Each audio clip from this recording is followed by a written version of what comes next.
Richard came to Thailand chasing the kind of adventure people only talk about in travel stories. Tired of routine and ordinary life, he wanted something real, something unpredictable. Rather than spending money on luxury resorts, he wandered into a crowded backpacker hostel filled with travelers from around the world. While trying unsuccessfully to unlock his room late at night, he catches the attention of a friendly traveler named Swaz, who is staying next door with her boyfriend, Etienne. She helps him get inside, and what seems like a small moment soon becomes the beginning of something much stranger. As the night grows quieter, Richard hears a voice coming from the neighboring room. The man introduces himself as Daffy, an odd and deeply troubled traveler whose behavior feels unsettling from the start.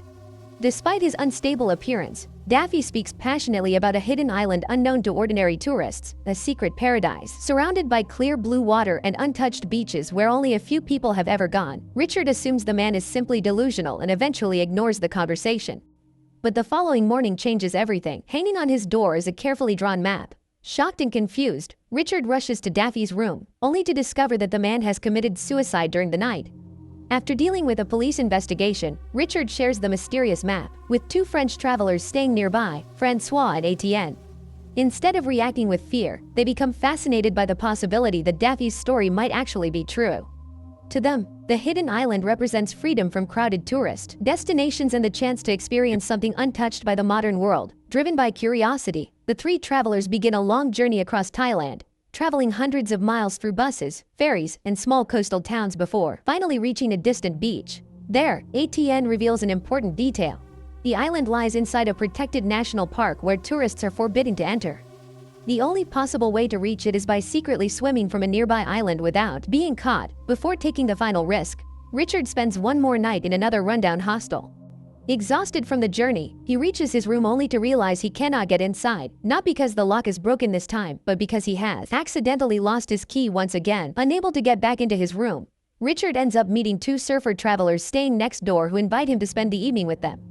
During their conversation, Richard casually brings up the mysterious island with a perfect beach that Daffy told him about. The surfers laugh immediately, explaining that they've heard similar stories before.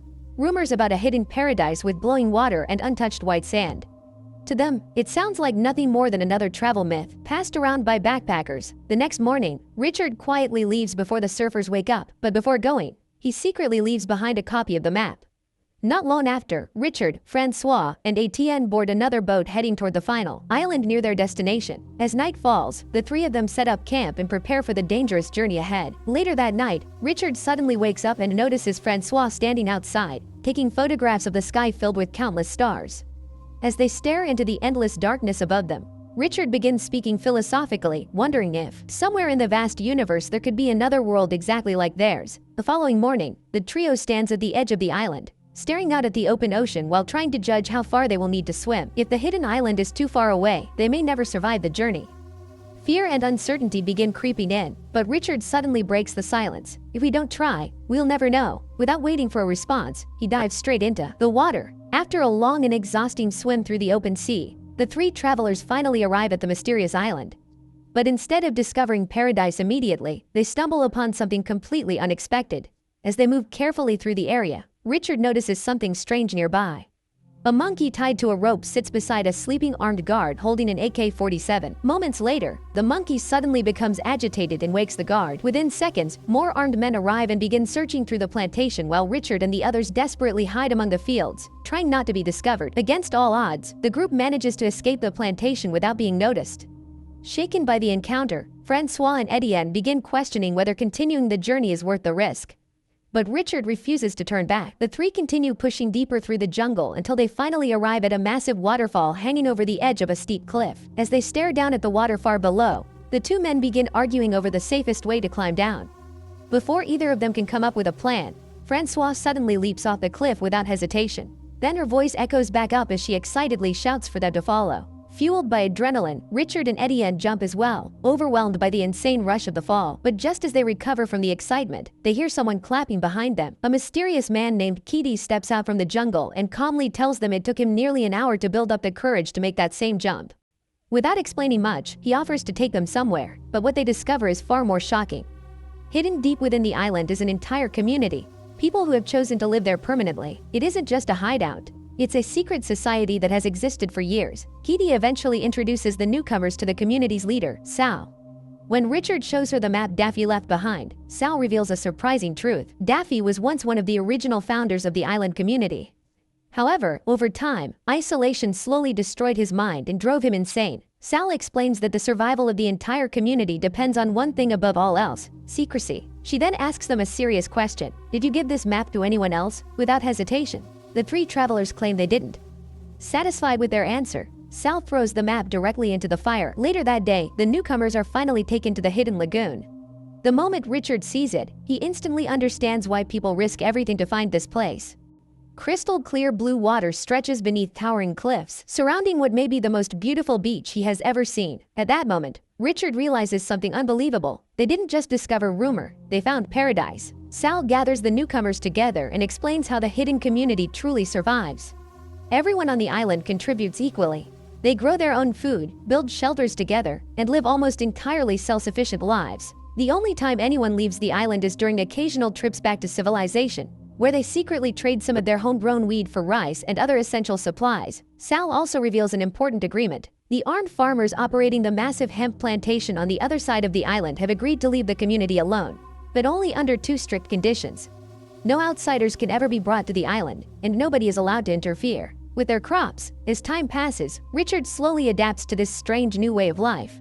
Members of the community teach him how everything works, and 3 Swedish residents show him how to spearfish. Surprisingly, Richard becomes good at it much faster than expected. Before long, the days begin blending together. People spend their time fishing, swimming, playing games, and relaxing beneath the sun. Everyone seems genuinely happy, and for the first time in his life, Richard feels like he truly belongs somewhere. But despite the peaceful atmosphere, there is still one person Richard cannot stand: Sal's aggressive boyfriend. Although life on the island appears peaceful, Richard slowly realizes there is something there he wants even more than paradise itself. One day, while Richard quietly watches her from a distance, Etienne approaches him and calmly explains all the reasons why a relationship between them could never work. Francois is already with someone, and in a small, isolated community like this, emotions and relationships can quickly become dangerous. Not long afterward, one of the island members begins suffering from a severe toothache and begs Sal to let him return to the mainland to see a dentist. But Sal immediately refuses. Instead, they solve the problem in the harshest way possible. Later that night, Francois secretly invites Richard to walk along the beach. Beneath the darkness, the glowing water lights up around them as they swim together through the lagoon. Francois admits she has feelings for him, and the two passionately kiss in the glowing water. Afterward, they agreed to keep the relationship hidden. But not long later, Etienne confronts Richard directly. Richard pretends not to know what he's talking about, but Etienne calmly reveals that everybody on the island already knows the truth. Even though he is clearly heartbroken, Etienne says something Richard never expected: he won't stand in their way. More than anything, he simply wants Francois to be happy, even if that happiness no longer includes him. As the days continue passing, life on the island carries on peacefully until heavy rain suddenly begins pouring non-stop. Christophe explains that during long rainy periods, fishing becomes almost impossible because the water visibility turns terrible. Sometimes the storms last for weeks, leaving the entire community struggling to find food. Determined to finally prove himself useful, Richard grabs Christo's fishing equipment and swims out into the lagoon alone. He suddenly notices something horrifying: a shark fin cutting through the surface nearby. Terrified, Richard immediately panics and races back toward shore while the shark appears to chase him through the water. Back at the community house, Richard dramatically retells the story, exaggerating how he supposedly fought off the shark and survived. The islanders cheer and celebrate him, impressed by his bravery. Everyone except Bugs. Bugs laughs at Richard and mocks the story, claiming it was probably nothing more than a baby shark. Frustrated and embarrassed, Richard finally snaps back at him, standing up for himself for the first time. Sometime later, Sal gathers the community together with serious news. Their rice supply has become infected with fungus, meaning someone must travel back to the mainland to buy more supplies. Surprisingly, nobody volunteers, so Sal chooses Richard. He doesn't really have a choice. Before leaving, the community gives him a long list of things they want him to bring back: snacks, batteries, hygiene products, and other items they can't get on the island. Bugs grabs Richard aggressively and warns him to keep his hands off Francois. When Richard finally reaches civilization, he initially looks forward to air conditioning and cold beer, but almost immediately he remembers why he wanted to escape this world in the first place: crowds, noise, tourists everywhere. He finally understands why Sal protects attacks the island so fiercely. If people discover it, the paradise will turn into this. Later at a bar, Richard and Sal run into the surfer guys again, the same ones Richard gave the map to earlier. They excitedly start asking about the island. Richard quickly lies and tells them the map was fake and the island doesn't exist, but the surfers don't believe him. This makes Richard furious and he lashes out at them. Later, Sal asks Richard a direct question. Did you give them a copy of the map? Richard lies and says they only saw it briefly. Relieved, Sal believes him. When they return to the island, Richard distributes all the supplies to the happy community members. He even brings Francoise a disposable camera as a gift. She asks if anything happened between him and Sal during the trip, because rumors are spreading. Richard promises her nothing happened, and things return to normal. One peaceful afternoon, Richard is lying in a hammock playing a game when he suddenly hears screams of panic. He runs outside. The Swedish fishermen have been attacked by a shark. One of them is missing a huge piece of his leg and has a massive bite wound in his torso. Richard follows a trail of blood to the beach and finds Christo, badly injured and screaming in pain. They bring him inside. Sal offers to take him to the hospital, but only if he promises not to reveal the island's location. Christo refuses. He is now terrified of the water and refuses to leave the island. Sal coldly tells him he has two options: leave or stay and take his chances. Christo stays. One of the Swedish friends dies and is buried, but Christo survives, barely. Days pass, and his constant screams of pain begin to disturb the entire community. Eventually, they move him to a tent deep in the woods, away from everyone else, out of sight, out of mind. Soon after, the community returns to normal life, until one day Sal takes Richard to the other side of the island and shows him something terrifying: the surfers. And they have the map. Sal becomes furious. The farmers had one rule: no new people. Now outsiders are coming with directions. She orders Richard to wait near the jungle every day and stop them before they reach the beach. Days pass, then weeks. Isolation slowly begins affecting Richard's mind. He begins spying on the farmers, sneaking through the jungle, pretending he's inside a video game. In his mind, the forest becomes a battlefield. The farmers are enemies. The surfers are invaders. His mission is to retrieve the map. Slowly, Richard begins losing his sanity. He even starts seeing visions of Daffy guiding him. Eventually, the surfers arrive on a raft. They reach the hemp fields and start celebrating, thinking they've found paradise. But their excitement attracts the armed farmers. The farmers approach with guns. The surfers try to explain it was a mistake and offer money. But it's too late. One farmer pulls the trigger. Chaos erupts. Two surfers are killed immediately. The last girl runs in panic, but she is also shot. Watching the scene unfold, Richard finally snaps back to reality. He realizes what he has become. He runs back toward the waterfall and returns to the beach community. That night, the group is celebrating 6 years of living on the island. Sal gives a toast for many more years of paradise. But Richard hides in the shadows. He barely recognizes the person he has become. He tries convincing Francoise and Etienne to leave the island with him, but Etienne refuses to abandon Christo, whose leg has developed gangrene. While the party continues, Richard quietly enters Christo's tent, and he ends his suffering. When Richard comes out, the celebration is suddenly interrupted by the farmers. The lead farmer explains his frustration about more people arriving with maps, threatening his livelihood.